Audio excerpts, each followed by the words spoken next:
सभी को जय जिनेंद्र।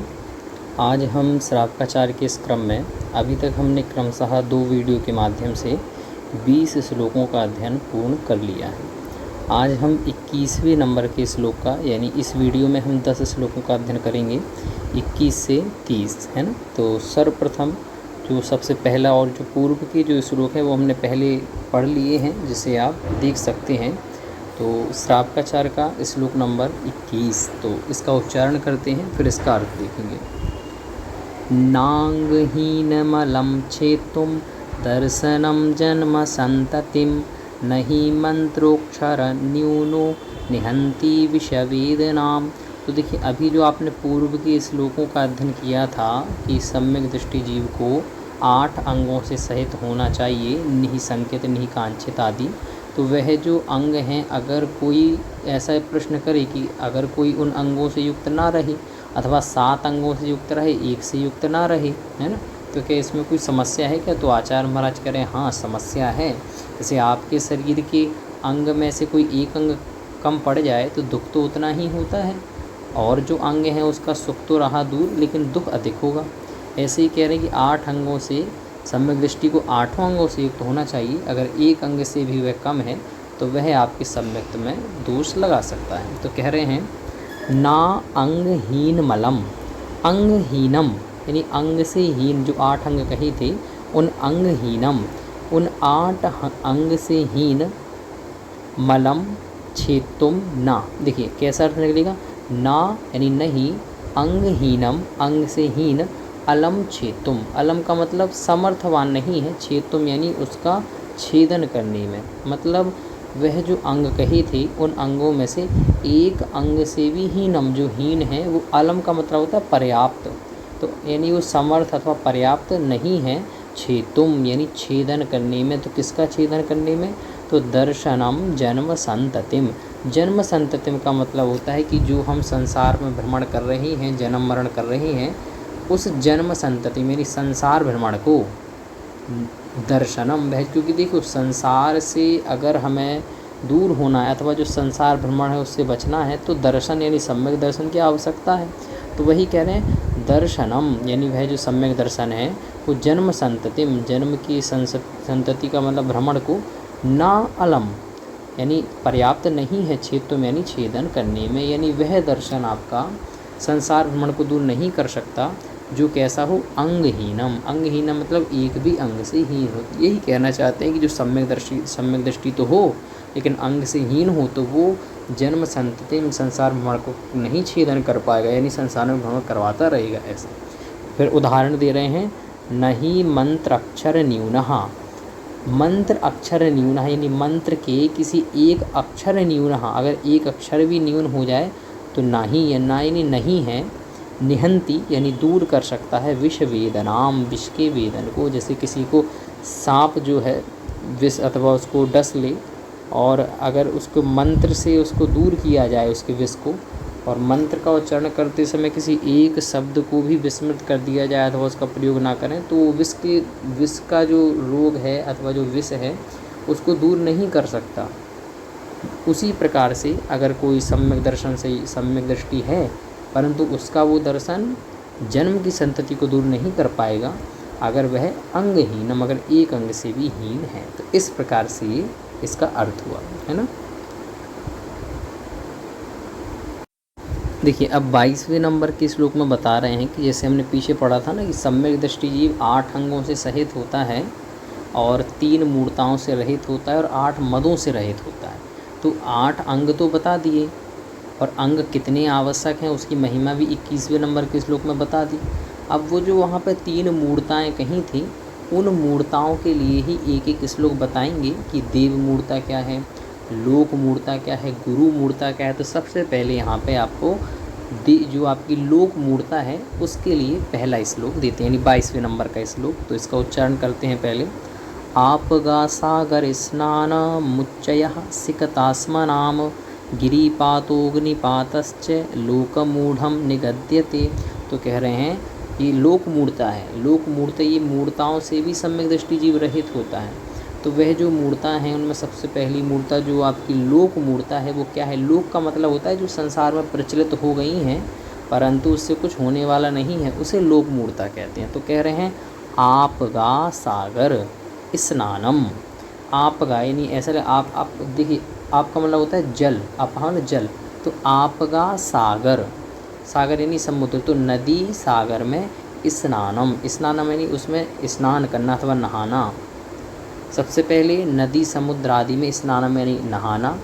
दूसरा उच्चया सिकतास्मनम, उच्च है का मतलब होता है ऊपर यानी अथवा बड़ा ढेर लगाना, किसका, सिकतास्मनाम, सिकतास्मनाम, अस्मनाम यानी पत्थरों का, और सिकतास्मन यानी बालू और पत्थर का। ये सभी लोक मूर्ताएँ हैं। लोग सोचते हैं कि हम नदी में स्नान करेंगे तो हमारे कर्मों का क्षय हो जाएगा, तो आचार्य महाराज कह रहे हैं नहीं, आपका सागर स्नानम यानी नदी समुद्र आदि में स्नान करना। और अगर कोई सोचे कि मैं पत्थरों का ढेर लगा दूं अथवा बालू का ढेर लगा दूं, इससे कर्मों का क्षय हो जाएगा, तो भी आचार्य महाराज कह रहे हैं उच्चयः सिकतास्मना यानी ऊँचे ऊँचे ढेर लगाने से भी, अथवा गिरिपातः, गिरि का मतलब होता है पर्वत, तो गिरिपातः यानी पर्वत से गिरना, अग्निपातश्च अथवा अग्नि में पड़ना, अथवा अग्नि में जाके कि भाई मैं अग्नि में चलूँ अथवा अग्नि पे बैठ जाऊँ, उससे मेरे कर्मों का क्षय होगा, तो कह रहे नहीं, अग्निपातस्य और अग्नि में पड़ना, ये सभी क्या हैं, लोक मूढ़म निगद्यते। निगद्यते मतलब कही जाती है, क्या कही जाती है, लोक मूढ़ताएँ।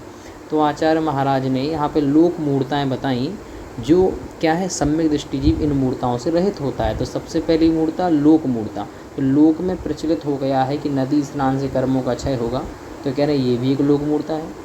आप कहें कि हम पत्थरों का ढेर लगाते हैं इससे कर्मों का क्षय होगा, तो कहा ये भी लोक मूर्ता है। अगर हम कहें पर्वत से गिरें इससे कर्म क्षय हो जाएंगे, तो नहीं भाई, कर्मों का क्षय नहीं होगा, तुम्हारा क्षय हो जाएगा। अग्निपातस्य अथवा अग्नि में पड़ना अथवा अग्नि में चलना, इससे कर्मों का क्षय हो जाएगा। तो ये जो क्रियाएं, जैसे नदी आदि में स्नान करना, तो नदी में स्नान करने से कोई सम्यक दृष्टि जीव को मिथ्यात्व तो नहीं, का दोष नहीं लगता, मिथ्यात्व का तो मिथ्या दृष्टि ऐसा नहीं होता। लेकिन अगर वो इन क्रियाओं को ऐसे करके करे कि इससे मेरे कर्मों का क्षय होगा, तो आचार्य महाराज कह रहे हैं इसको लोक मूर्ता समझना चाहिए।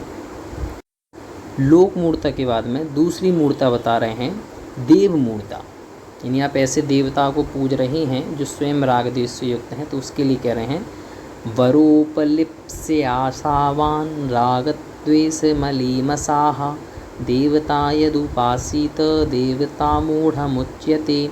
तो कह रहे हैं वरोपलिप्स, वरोपलिप्स यानी वर की लिप्सा यानी इच्छा से, यानी आप अथवा कोई जो कोई ऐसा व्यक्ति है जो उसको ऐसे मन में भाव है कि मुझे इससे कोई वर मिलेगा सामने वाले से, देवता से, तो ऐसी वर की इच्छा से आशावान, आशायुक्त होकर जो व्यक्ति रागद्वेष मलीमसा यानी राग और द्वेष से, मलीमशा का मतलब होता है इससे युक्त को, अथवा इससे जो मलिन हो गया है, तो राग द्वेष से मलिन देवी देवताओं की वर की इच्छा से युक्त होकर जो देवता यद उपासित यानी इन देवता की जो उपासित यानी जो उपासना करता है, यत यानी जो उपासित यानी उपासना करता है, राग द्वेष मलीमसाह देवता यानी राग द्वेष से मलिन देवता यानी देवताओं की यद उपासित जो उपासना करता है, और कैसे वरोपलिप्सा बने वर की इच्छा से कि मुझे इनसे कुछ प्राप्त हो जाएगा, इसको ही देवता मूढ़ मुच्यते यानी उच्यते, उच्यते यानी कहा जाता है ना, उच्यते यानी कहा जाता है। तो क्या कहा जाता है, देवता मूढ़ यानी देव मूढ़ता कहा जाता है जब हम रागी द्वेषी देवताओं की पूजन अर्चना करते हैं इस इच्छा से कि हमें इनसे कुछ प्राप्त हो जाएगा, अथवा हम लोभ में पड़ के इनको पूजन करते हैं, तो उसी कहे इसको देव मूढ़ता कहा। तो सम्यक दृष्टि जीव कभी भी रागी द्वेषी देवताओं की आशा से युक्त होकर कभी भी इनकी पूजन अर्चना नहीं करता। तो ये दूसरी मूर्ता है देव मूर्ता। देव मूर्ता के बाद में जो तृतीय और अंतिम जो मूर्ता है उसका नाम है गुरु मूर्ता, यानी हम ऐसे गुरु को पूज रहे हैं जो स्वयं रागी द्वेषी है, तो वह हमारे कर्मों के क्षय में कैसे कारण बनेगा, वह तो हमारे संसार को और बढ़ा देगा। तो गुरु मूर्ता के लिए कह रहे हैं सग्रंथारंभ हिंसानाम संसारावर्तवर्तिनाम पाषंडिनाम पुरस्कारो गेयम पाषंडी मोहनम।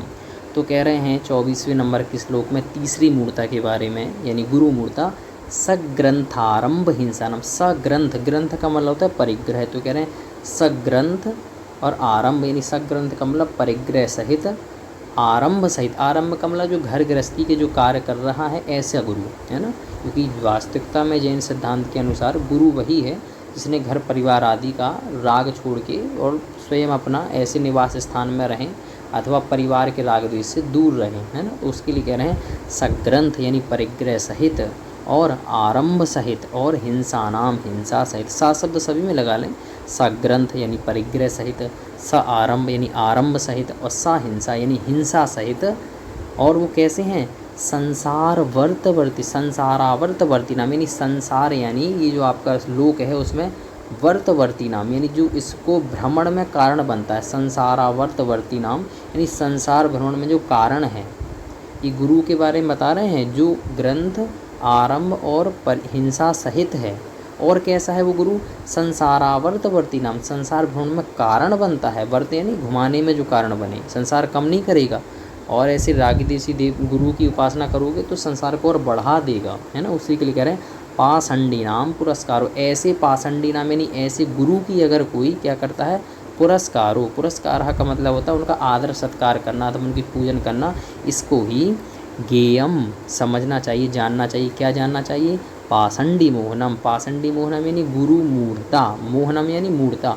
तो पाषंडी मोहनम, देखिए पाषंडी का मतलब होता है गुरु, और पाषंडी मोहन का मतलब पाखंडी मूर्ता अथवा गुरु मूर्ता कहा जाता है। तो ग्रंथ आरंभ और हिंसा सहित और संसारावर्तवर्ती नाम, संसार भ्रमण में कारण, ऐसे पाषंडी नाम ऐसे गुरु की जो पुरस्कार उनका जो आदर सत्कार करता है उसे ही पाषंडी मोहनम गेयम, उसे ही पाषंडी मूर्ता अथवा गुरु मूर्ता गेयम यानी जानना चाहिए। तो इस प्रकार से इन 8 अंग पहले बता दिए थे। अब इसमें आपको 3 मूर्ताओं के बारे में बता दिया कि देव मूर्ता, गुरु मूर्ता, लोक मूर्ता, ये 3 मूर्ताएं हैं। इससे भी सम्यक दृष्टि जीव रहित होता है। अब आपको 8 अंग भी बता दिए जिससे सम्यक दृष्टि सहित होता है, 3 मूर्ताएं भी बता दी जिससे सम्यक दृष्टि जीव रहित होता है। फिर एक चीज़ और आई थी पीछे सम्यक दर्शन का, जब आप पढ़ रहे थे कि सम्यक दर्शन किसे कहते हैं, तो कहा था कि सम्यक दृष्टि जीव 8 मदों से रहित होता है। तो 8 मद कौन से हैं? तो उसके लिए अभी अगला श्लोक है। तो कह रहे हैं ज्ञानम पूजां कुलं जातिं बलमृद्धिं तपोवपुः अष्टावाश्रित्य मानित्वं स्मैमाहुर्गतस्मयाः। तो कह रहे हैं ज्ञानम, ये सबसे पहला मद। मद का मतलब होता है अहंकार। तो सम्यक दृष्टि जीवन 8 मदों से भी रहित होता है। तो कौन कौन से मद है? तो पहले का ज्ञानम यानी ज्ञान का मद, यानी ज्ञान का अहंकार नहीं होता सम्यक दृष्टि जीव को, उसके पास कितना ही उसने पढ़ा हो।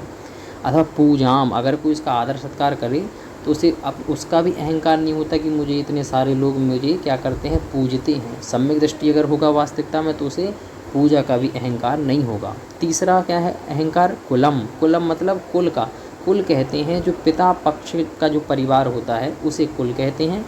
और जातिम, जाति का मतलब होता है माता पक्ष। तो माता पक्ष का जो परिवार है वो जाति कहलाती है और पिता पक्ष कुल कहलाता है। तो जो सम्यक दृष्टि जीव है उसे कुल का भी मद नहीं होता कि मेरे पिताजी का परिवार इतना बड़ा है, अथवा जाति में अपनी माता पक्ष का भी उसको अहंकार नहीं होता। तो सम्यक दृष्टि जीव इन प्रकार के मदों से रहित होता है। 5वां मद कौन सा है? बलम। बल का मतलब शक्ति। अगर वो शक्तिवान भी है फिर भी उसे किसी प्रकार का सम्यक दृष्टि को मद अहंकार नहीं होगा कि मैं सब पे विजय प्राप्त कर सकता हूँ, वही वास्तविकता में सम्यक दृष्टि है। इसका अर्थ रिद्धिम। रिद्धि का मतलब होता है कि आपने तपस्या आदि करके कुछ आपको सिद्धि प्राप्त हो गई तो आपको उन पर बड़ी अहंकार हो गया कि मैं ऐसा कर सकता हूँ, पानी में चल सकता हूँ, कोई जादू कर्तव्य कर सकता हूँ। तो कह रहे हैं इन रिद्धि के मद से भी वो रहित होता है। तपहा, तप का मतलब होता है कि कोई उपवास वगैरह कर रहा है और तपस्या करने पे कि भाई मैंने तो इतने उपवास किए, 10 उपवास किए, तो इस प्रकार का भी अहंकार सम्यक दृष्टि को नहीं होता। वपुः का मतलब होता है शरीर, यानी मेरा शरीर इतना सुंदर है। तो सम्यक दृष्टि जीव को शरीर संबंधी भी अहंकार मद नहीं होता। तो ये 8 प्रकार के मद है। कौन कौन सा? ज्ञान, पूजा, कुल, जाति, बल, रिद्धि, तप और वपु यानी शरीर। इन 8 मदों से सम्यक दृष्टि जीव रहित होता है। वही कहा आगे अष्टावाश्रित्य, यानी अष्टावाश्रित यानी अष्टौ आश्रित्य, यानी इन 8 में आश्रित यानी आश्रय लेकर अथवा आश्रित होकर मानित्वम, यानित्वम यानी मान करना अथवा अभिमान करना। स्मैर्माहुर्गतस्मयाः। स्मय, स्मय का मतलब होता है कि अहम, अथवा स्मय का मतलब आहुर, यानी स्मय का मतलब अहम, आहुर यानी कहा गया है, आहु यानी कहा गया है किसके द्वारा? गतस्मयाः। गत स्मय, गत का मतलब होता है चला गया है, जिसका स्मय यानी जिसका अहम चला गया है उन्होंने कहा है इसको स्मय, यानी जो स्वयं अहंकारी है उसकी बात थोड़ी ना मानी जाएगी। तो कह रहे हैं गतस्मयः, जिनका स्मय यानी अहंकार चला गया है, ऐसे तीर्थंकर अथवा जो गणधर देव हैं उनके द्वारा स्मय आहुर, स्मय आहुर यानी स्मय यानी अहम कहा गया है किनके द्वारा? गतस्मया, जिनका अहम चला गया है, उनके द्वारा इसे क्या कहा गया? अहम कहा गया है। जो अष्टावाश्रित मान्यतम, इन 8 पर आश्रितों के मान्यतम यानी मान करता है। कौन कौन से 8? तो ज्ञान, पूजा, कुल, जाति, बल, रिद्धि, तप और वपु। तो इन 8 मदों से भी सम्यक दृष्टि जीव क्या होता है? रहित होता है। उसे 8 प्रकार का मद नहीं होता, ना ही वो 3 प्रकार की मूर्ताएं करता है। अच्छा, सम्यक दृष्टि जीव 8 प्रकार के मद से तो रहित होता है। अगर मद से सहित हो तो क्या कोई समस्या है क्या? तो आचार्य महाराज 26 नंबर के श्लोक में यही बता रहे हैं कि अगर कोई मद से युक्त है तो उससे क्या हानि होगी। तो कह रहे हैं इस्मैन योन्यांतेति धर्मस्थान गर्विताशयः सोत्तेति धर्ममात्मीयम ना धर्मो धार्मिकैर्विना। तो कह रहे हैं इस्मैन यानी अहंकारेन, यानी कोई मदीन अथवा मद से युक्त होके, यह यानी जो अन्यान यानी अन्य जीव को अत्येति यानी तिरस्कृत करता है। देखिए इस्मैन यानी अहंकार के द्वारा जो, यह यानी जो अन्यान यानी किसी अन्य व्यक्ति को अत्येति यानी उसको तिरस्कृत करता है, उसका आदर नहीं करता अथवा उसको किसी भी प्रकार से गलत व्यवहार उसके साथ में करता है। धर्मस्थान गर्विताशय, धर्मस्थान यानी जो धर्म में स्थित गर्विताशय। धर्म का मतलब हमारे यहाँ धर्म किसे कहा? तो सम्यक दर्शन, सम्यक ज्ञान, सम्यक चारित्र को धर्म का। तो कह रहे धर्मस्थान यानी रत्नत्रय धर्म में स्थित गर्विताशय। गर्विताशय मतलब गर्वित चित्त होकर। क्या कहना ही चाहते हैं? इस्मैन अहंकार से युक्त होके, और अंतिम शब्द लगा लें गर्विताशय यानी गर्वित चित्त होके, यानी इस्मैन अहंकार के द्वारा गर्विताशय गर्व से युक्त होकर, यह यानी जो अन्य व्यक्ति की अत्येति यानी जो तिरस्कृत करता है। जो कैसे हैं वो व्यक्ति? धर्म स्थान, धर्म में स्थित हैं। तो धर्म में स्थित अन्य व्यक्ति की जो इस्मैन अहंकार से युक्त होके गर्विताशय गर्वित चित्त होके जो क्या करता है? अत्येति यानी उनको तिरस्कृत करे, उनके साथ अच्छा व्यवहार ना करे। सह अत्येति, सो अत्येति लिखा है ना, तो सह अत्येति यानी वह अत्येति यानी तिरस्कृत करता है किसको? धर्म आत्मीयम धर्म। आत्मीयम का मतलब होता है कि अपने ही धर्म को क्या करता है? तिरस्कृत करता है। आत्मीयम धर्मम अत्येति। सह मतलब वह अत्येति यानी तिरस्कृत करता है। धर्म आत्मीयम यानी वो अपने ही धर्म को, यानी कोई अगर सोचे कि मैं किसी दूसरे को ऐसा कर रहा हूँ, उसका तिरस्कार कर रहा हूँ, तो मैं उसको तिरस्कार कह रहे हैं आचार्य? नहीं, तुम उसको तिरस्कार नहीं कर रहे। आत्मीयम धर्मम, तुम अपने ही धर्म को तिरस्कृत कर रहे हो। क्योंकि ना धर्मः धार्मिकैर्विना, क्योंकि धर्म जो है धार्मिकैर्विना, धार्मिक के बिना धर्म नहीं होता। कोई धार्मिक व्यक्ति हो और तुम धार्मिक व्यक्ति को तिरस्कार करो, तुम उस धार्मिक व्यक्ति को तिरस्कृत नहीं कर रहे। आत्मीयम धर्मम, तुम अपने ही धर्म को तिरस्कृत कर रहे हो, क्योंकि धार्मिक व्यक्ति के बिना तो धर्म रह ही नहीं सकता। समझ रहे हैं? आधार के बिना आधी की सत्ता ही नहीं। तो ऐसे ही कहने, अगर तुम किसी धार्मिक व्यक्ति को तिरस्कृत कर रहे हो, ये मत सोचना तुम उसको तिरस्कृत कर रहे हो। तुम आत्मीयम धर्मम, तुम अपने ही धर्म को अत्येति यानी तिरस्कृत कर रहे हो। क्योंकि ना धर्मो धार्मिक के बिना, क्योंकि धार्मिक के बिना धर्म नहीं होता। इसलिए धार्मिक को कभी भी अहंकार से युक्त होके, मद से युक्त होके उसका तिरस्कार मत करो। ऐसा फिर आचार्य महाराज अगले 27वें नंबर के श्लोक में कह रहे हैं कि आप अगर अहंकार कर रहे हैं और जिस संपत्ति के प्रति अथवा जिस वस्तु के प्रति आपका अहंकार है, उस संपत्ति के बारे में बता रहे हैं कि वो कितनी, आप जो कहा ना सम्यक दृष्टि को अहंकार होता नहीं। अगर किसी सम्यक दृष्टि को धन से, परिवार से, किसी प्रकार की संपत्ति से कोई मद है भी, तो आचार्य महाराज कह रहे हैं उस संपत्ति का कोई प्रयोजन नहीं है। तो उसके लिए अगले श्लोक कह रहे हैं यदि पाप निरोधोन्य संपदा किं प्रयोजनम अथ पापाश्रवोस्त्यन्य संपदा किं प्रयोजनम। कह रहे हैं यदि पाप निरोधः, यदि पाप का निरोध कर दिया है, अथवा ऐसा कह दें कि आपने अणुव्रतों को धारण कर लिया है, अथवा आपका आचरण अच्छा, तो कह रहे यदि पाप निरोध, अगर आपने पाप का निरोध कर दिया है, अब पाप की क्रिया नहीं कर रहे, फिर संपदा किम प्रयोजन, फिर संपदा की क्या आवश्यकता। तो जितने भी धन संपत्ति घर इन सब की क्या आवश्यकता, क्योंकि आपने अगर कर्मों को ही रोक दिया, पाप क्रियाओं को रोक दिया है, तो वही सबसे बड़ा सुख का कारण है, क्योंकि वही तो आपको एक अच्छी गति को प्राप्त कराएगा अथवा मुक्ति दिलाएगा। तो कह रहे हैं यदि पाप निरोध, अगर पाप का निरोध कर दिया है तो अन्य संपदा किम प्रयोजनम, फिर अन्य संपदा का क्या प्रयोजन, अर्थात वो संपदा किसी मतलब की नहीं है धन संपत्ति, क्योंकि तुमने तो इतना बड़ा काम कर लिया, तुमने तो पाप का निरोध कर दिया। तो कह रहे हैं वो संपदा किसी काम की नहीं है। फिर आगे कह रहे हैं अथ पापाश्रवः। अथ का मतलब यदि पापाश्रवः, पाप का आश्रय हो रहा है, पाप नहीं रोका, यदि पाप का आश्रय हो रहा है, अस्ति पापाश्रवः अस्ति यानी हो रहा है, तो अन्न संपदा किम प्रयोजनम, तो फिर अन्न संपदा का क्या प्रयोजन। तो कितना अच्छा श्लोक है। आचार्य महाराज कह रहे हैं यदि पाप का निरोध कर दिया तो सांसारिक जितनी भी संपदा है उनका क्या प्रयोजन, यानी वो कोई भी आवश्यक नहीं है, तुम तो खुश ही रहोगे। वो कह रहे हैं अत पापाश्रवः, यदि पाप का आश्रय हो रहा है, पाप का निरोध नहीं किया, तो अस्ति अन्न संपदा किम प्रयोजन, फिर अन्न संपदा का क्या प्रयोजन। कितनी ही संपत्ति जोड़ लो, अगर पाप का आश्रय हो रहा है तो इस संपत्ति का कोई प्रयोजन नहीं, दुख तो भोगना ही पड़ेगा। तो वही आचार्य महाराज ने कितने अच्छी तरीके से बता दिया कि अगर आपने पाप का निरोध कर दिया तो सांसारिक संपत्ति की कोई आवश्यकता नहीं, उसका कोई प्रयोजन नहीं, तुम सुखी ही रहोगे।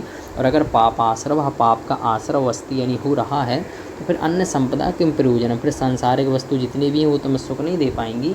इसीलिए सांसारिक वस्तुओं का त्याग करके पारमार्थिक वस्तुओं को ग्रहण करना चाहिए। तो बड़ा ही अच्छा यह श्लोक है। अब 28वें नंबर के श्लोक में बता रहे हैं कि अगर कोई सम्यक दर्शन से युक्त जीव है तो सम्यक की कितनी महिमा है, वह सम्यक दृष्टि जीव कितना पूजनीय है, ये बता रहे हैं। सम्यक दर्शन संपन्न मपि मातंग देहजम देवादेवं विदुर्भस्म गूढ़ांगारांतरौजसम। कह रहे हैं सम्यक दर्शन संपन्न, संपन्न का मतलब युक्त, यानी सम्यक दर्शन से संपन्न, अपि यानी भी मातंग देहजम, मातंग देहजम का मतलब होता है मातंग की जो देह में उत्पन्न हुआ है। मातंग का मतलब चांडाल आदि, अथवा ऐसे गोत्र में प्राप्त हुए हो, ऐसे नीचे कुल में प्राप्त हुए हो जो पूजनीय नहीं है, उसके लिए आचार्य महाराज कह रहे हैं कि मातंग देहजम अपि, अपि को इसके साथ में लगाएं, लिखा हो ना सम्यक दर्शन संपन्नम अपि, अपि ऐसा लगाएं, मातंग देहजम अपि यानी चांडाल के देह में उत्पन्न हुआ, अपि यानी भी, यानी चांडाल के शरीर में उत्पन्न हुआ भी सम्यक दर्शन संपन्न, अगर वो सम्यक दर्शन से संपन्न है, उसका जिनेंद्र भगवान पर श्रद्धान है, तो देवा यानी देवताओं के द्वारा, देवम यानी उस चांडाल को, देवम यानी देव, विदुह यानी कहा गया है, विदुह मतलब कहा गया है, देवा यानी अरहंत देव के द्वारा उस चांडाल को देवम यानी देवम, देवा यानी देवताओं के द्वारा, देवम यानी देव कहा गया है, विदुह यानी कहा गया है। किसको, उस चांडाल को। जो चांडाल सम्यक दर्शन से संपन्न है उसे देवताओं के अथवा उसको गणधर आदि के द्वारा देवम विदुह, उसको क्या कहा गया है, देव कहा गया है। देव कहा गया है मतलब उसको पूजनीय कहा गया है। कैसे कहा गया है, तो कह रहे हैं भस्म गूढ़ांगारांत रौजसम। देखिए भस्म, भस्म का मतलब आपने राख देखी होगी, उसके अंदर गूढ़, गूढ़ का मतलब छिपा हुआ, अंगारा, अंतरौजसम, अंतरौजसम मतलब उसके अंदर छिपा हुआ जो अंगारा है। तो कह रहे हैं राख के नीचे अंदर जो गूढ़ यानी छिपा हुआ अंगारा है वो उतना ही प्रकाशमान होता है। अब ये ज़रूर है कि वो हमें दिख नहीं रहा, परंतु जो राख के अंदर छिपा हुआ अंगारा है वो दिखता ज़रूर नहीं है, लेकिन फिर भी उसके अंदर शक्ति तो उतनी होती है। वैसे ही कह रहे हैं चांडाल जो है वह शरीर से तो चांडाल दिख रहा है, लेकिन अगर वो सम्यक दर्शन संपन्न है तो भी वो देवम यानी वो पूजनीय है। क्यों, जिस प्रकार से राख में छिपा हुआ अंगारा ना दिखते हुए भी वो क्या है, प्रकाशमान होता है, ऐसी सब जीवों का स्वभाव क्या है, सभी जीवों का स्वभाव समान ही है। तो इसीलिए कह रहे जीवत्वपनी से अगर वो सम्यक दृष्टि है तो वह भी हमारे लिए पूजनीय है। तो जैन दर्शन में किसी व्यक्ति विशेष जाति के लिए नहीं कहा, जो भी सम्यक दर्शन संपन्न होगा वो अगर चांडाल ही क्यों ना हो, फिर भी देवताओं के जो, फिर भी गणधर देव के द्वारा उसको देवम विदु, उसे पूजनीय कहा गया, क्योंकि वो व्यक्ति, उसका शरीर पूजनीय नहीं, उसके जो गुण हैं, सम्यक दर्शन गुण है, वो पूजनीय है। तो ये इस श्लोक में बता दिया कि चांडाल भी अगर सम्यक दर्शन संपन्न हो तो वो भी हमारे यहाँ पे क्या है, उच्च स्थान को प्राप्त होने वाला है। सम्यक दर्शन की और भी महिमा बता रहे हैं, क्या महिमा होती है, तो 29वें नंबर के श्लोक में कह रहे हैं स्वापि देवोपि देवः स्वा जायते धर्म किल विशात कापि नाम भवेदन्या संपत्धर्माच्छरीरिणाम। कह रहे हैं स्वापि देवः, यानी स्वान का मतलब होता है कुत्ता, तो स्वापि देवः यानी स्वान भी क्या हो जाता है, देव हो जाता है। ये सम्यक दर्शन की महिमा है कि अगर कोई सम्यक दर्शन से युक्त है तो कुत्ता भी देव बन जाएगा अगले भाव में। तो उसी के लिए कह रहे हैं स्वापि देवः, यानी कुत्ता भी क्या बन जाता है, देव बन जाता है, यानी स्वर्गों को प्राप्त होता है। देवः स्वा यानी देव भी स्वान हो जाता है, देवः स्वा यानी देव भी स्वान हो जाता है। देखिए कितना, अगर सम्यक दर्शन से युक्त है तो स्वान भी देव हो जाएगा, और सम्यक दर्शन से रहित है, पापी है, तो देव भी, अगर स्वर्ग में भी होगे तो भी कुत्ते बन जाओगे, त्रियंच बन जाओगे। उसी लिए कह रहे हैं स्वापी देवः, स्वान भी देव हो जाता है। देवः स्वा देव भी स्वान हो जाता है। जायते नहीं हो जाता है धर्म किलबिषात्, धर्म किलबिषात् का मतलब होता है, धर्म का मतलब होता है धर्म, और किलबिषात् का मतलब होता है पाप। तो कह रहे हैं धर्म और पाप से। तो देखो क्रम से लगाना है, स्वापी देवः यानी स्वान देव हो जाता है, कैसे, धर्मवशात। देवः स्वा देव क्या हो जाता है, स्वान यानी कुत्ता हो जाता है, कैसे, किलबिषात् यानी पाप के कारण। तो ऐसे क्रम से लगा लेना, स्वान भी देव हो जाएगा किसके, धर्म के कारण, और देवः स्वा देव भी स्वान यानी कुत्ता बन जाएगा अगर वो किलबिषात्, अगर वो पापी है तो। कापी नाम भवेद अन्य, का अपी यानी इसके अलावा कोई, कहा यानी कोई भी, भवेद अन्य, भवेद यानी होती है क्या, अन्य यानी अन्य, संपत्ति, संपत्त, संपत्त मतलब संपत्ति, इसके अलावा, धर्म के अलावा कोई संपत्ति होती है क्या। शरीरिणाम धर्मात्, धर्मात् यानी संपत्ति, धर्मात्, धर्मात् यानी धर्म के अलावा कोई, शरीरिणाम का मतलब शरीरिणाम यानी शरीरिणाम यानी कोई जीव के लिए। तो कह रहे हैं जिस धर्मात् यानी धर्म से स्वान भी देव हो गया, तो कहा अपि अन्या यानी इसके अलावा कोई अन्य, भवित यानी होती है क्या, संपत्ति, संपत्ति यानी सबसे जो हमारे लिए उपयोगी है। तो क्या इसके अलावा कोई संपत्ति होती है शरीरिणाम यानी मनुष्यों के लिए। तो कह रहे हैं नहीं, जिस धर्म के कारण एक स्वान भी देव हो जाता है, उसके अलावा क्या कोई अन्य, आचार्य महाराज पूछ रहे हैं क्या इसके अलावा कोई संपत्ति है इससे बड़ी। तो कहें नहीं नहीं, शरीरधारी प्राणियों के लिए इससे बड़ी कोई संपत्ति नहीं होती। इसलिए सम्यक दर्शन की महिमा है कि सम्यक दर्शन से स्वान भी देव पने को प्राप्त हो जाता है, और जो अगर पापी है, किलबिषात् पाप करने वाला है, तो देव भी स्वान हो जाएगा। इसलिए धर्म से बड़ी कोई संपत्ति नहीं होती शरीरी नाम यानी प्राणियों के लिए। ऐसा। इसके बाद आचार्य महाराज 30वें नंबर के श्लोक में कह रहे हैं कि तथानुष्ठिता दर्शनालंबनता मूलतोपि न कर्तव्ये इत्याह। देखिए क्या कह रहे हैं, कहना ये चाहते हैं कि अगर कोई सम्यक दृष्टि जीव है तो वह सम्यक दृष्टि जीव किन्हीं को, गुरु को, देव को, इस शास्त्रों को नमस्कार ना करे। इसके लिए श्लोक है, इसका भावार्थ है। तो सबसे पहले इसका उच्चारण करते हैं। भयासा स्नेह लोभाच्च कुदेवागम लिंगी नाम प्रणामं विनयं चैव न कुर्युः शुद्ध दृष्टयः। कह रहे हैं भय यानी भय के कारण कि हमें इनसे कोई भय है, अगर हम नहीं करेंगे तो हमारे ऊपर कोई जादू कर दें, करें भय नहीं। स्नेह, आशा, आशा का मतलब कुछ प्राप्त करने की इच्छा। स्नेह, स्नेह मतलब हमारा उसके प्रति कोई राग है। अथवा लोभात, लोभात यानी किसी प्रकार का लोभ हो कि ये हमें कुछ दे देंगे। तो कह रहे हैं भय, आशा, स्नेह, लोभ वसात कुदेव, कुदेव का मतलब जो ऐसे देव हैं जो रागी द्वेषी हैं। अथवा कुआगम, कुआगम का मतलब ऐसे शास्त्र जिनमें केवल राग द्वेष को बढ़ाने वाली बातें हैं। अथवा कुलिंग, कुलिंग का मतलब ऐसे साधु जो खोटे साधु हैं जिनकी स्वयं की चर्या ठीक नहीं है। प्रणामम विनयम चैव ना यानी उनको प्रणाम और विनय ना यानी नहीं करना चाहिए, ना कुरेयु नहीं करना चाहिए। तो कह रहे हैं कुदेव, कुआगम, कुलिंग को प्रणामम विनयम ना कुरेयु यानी उनको प्रणाम विनय नहीं करना चाहिए। किसको नहीं करना चाहिए, तो शुद्ध दृष्टा यानी सम्यक दृष्टि जीव को। तो वही बात कह रहे हैं, कुगुरु, कुदेव और कुशास्त्र को भय, आशा, स्नेह और लोभ यानी आपको कोई भय है तो आप नमस्कार कर रहे हो, अथवा आपको कोई आशा है कि कुछ मिल जाएगा, अथवा आपको स्नेह है उनसे, अथवा आपको लोभ है। तो कह रहे हैं इन चारों कारणों से युक्त होके भी कुगुरु, कुशास्त्र, कुदेव को प्रणामम विनयम चैव ना कुरयु यानी उनको इस प्रकार से नमस्कार आदि नहीं करना चाहिए। किसके द्वारा, शुद्ध दृष्टा यानी सम्यक दृष्टि जीव के द्वारा। तो सम्यक दृष्टि जीव भय, आशा, स्नेह, लोभ वसात किसी भी कुगुरु, कुशास्त्र, कुदेव को नमस्कार आदि नहीं करता। यह इस श्लोक का पूर्ण भावार्थ है। सभी को जय जिनेंद्र।